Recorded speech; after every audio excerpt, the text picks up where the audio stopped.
ওই আইসক্রিম আলা, যে গরম পড়ছে একটা আইসক্রিম দাও তো।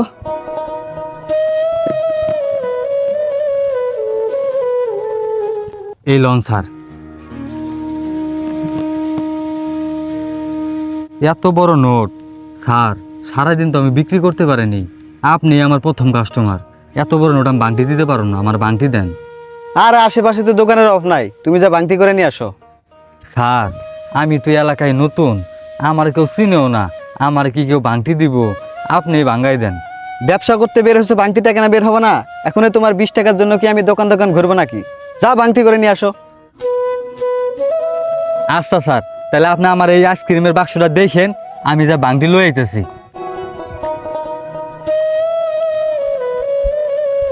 স্যার অনেক দোকান দোকান ঘুরলাম, বান্টি তো পাইলাম না। কি ব্যাপার, আপনি কে? ওই স্যার কই? তার গুরুত্বপূর্ণ একটা কাজ আছে, তাই সে চলে গেছে। যাওয়ার আগে বইলা গেছে এই বাক্সটাতে আপনার দেই, এই ধরেন। কিন্তু হ্যাঁ, তো আমার 500 টাকা বান্টি করার লেগা পাঠাইছে, আমি তো বান্টি করতে পারিনি। আপনি এক কাজ করেন, এই 500 টাকা আপনার দ্বারা রেখে দেন, স্যারের সাথে যদি আপনার দেওয়া হয় স্যারে দিয়ে দিন। হ্যাঁ তো আমি চিনি না, এ আমার এই বাক্স দিয়ে গেছে আর বইলা গেছে আপনি এলে যেন বাক্সটা দেই। আর একটা চিঠিও দিয়ে গেছে, এই চিঠি নেন আর আপনার বাক্স নেন। 500 টাকা রেখে গেল, হ্যাঁ রে, তো আমি চিনিও না। এই টাকাটা তার আমি ফেরত দেবো কেমনি? আর চিঠি, কিসের চিঠি এটা? ভাই একটা আইসক্রিম দেন তো।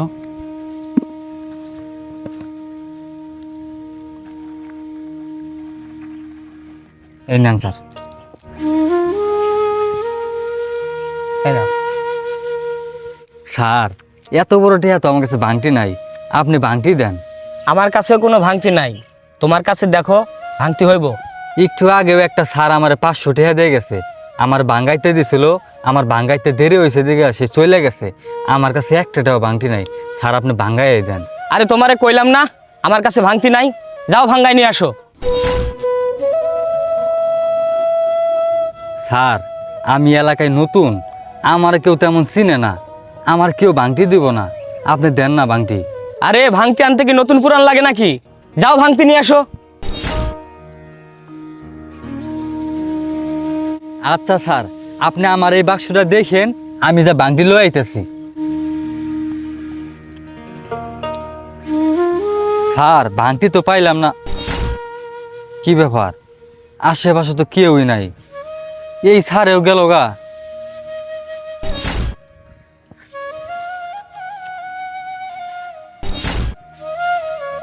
আর একটা চিঠি, বুঝতেছি না আজকে আমার সাথে এগুলা কি হইতেছে। যে আয় হে টেয়া দিয়ে থেয়া যায় আর জায়গা দেহি চিঠিতে কি লেখা আছে। আমার গুরুত্বপূর্ণ একটা কাজ আছে, তাই আমি চলে গেলাম। এটাতে কি লেখা আছে? টাকা 500 তুমিই রাখো, আমার কোনো দায় দাবি নাই। তারা বড়লোক মানুষ, তাকে গুরুত্বপূর্ণ কাজ থাকতেই পারে, কিন্তু আমারে 500 করে টেয়া দিল কে লিগে? হ্যাঁ গেরো তো আমি চিনিও না, এই টেয়াটা ফেরত দিব কেমনি? আর আমার টেয়া দিলই বা কে লিগে? কে লাইগা? তাহলে শোন বাবা, তোর মা এর হাসপাতালে নেন রাখবো, 1000 টাকা খুবই দরকার। আব্বা তুমি কোনো চিন্তা করো না, আমি 1000 টাকা পাঠাই দিমুনি। আল্লাহ, তুমি আমার এটা কোন পরীক্ষার মধ্যে ফালাইলা? আমি সামান্য আইসক্রিম বেচি, না আছে আমার কোনো চাকরি, না আছে জমানো টিহা, এখন আমি 1000 টিহা কেমনে ম্যানেজ করবো?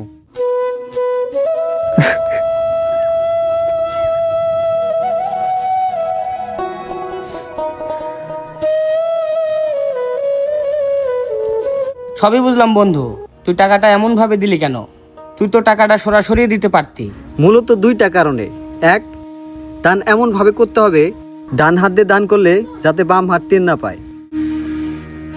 আর একটা জিনিস চিন্তা করে দেখলাম, লোকটা যেহেতু গরিব, আমি যদি টাকাটা সরাসরি দিতাম তাহলে সে এটাকে দান ভাবতো, আর দান ভেবে টাকাটা নিত না।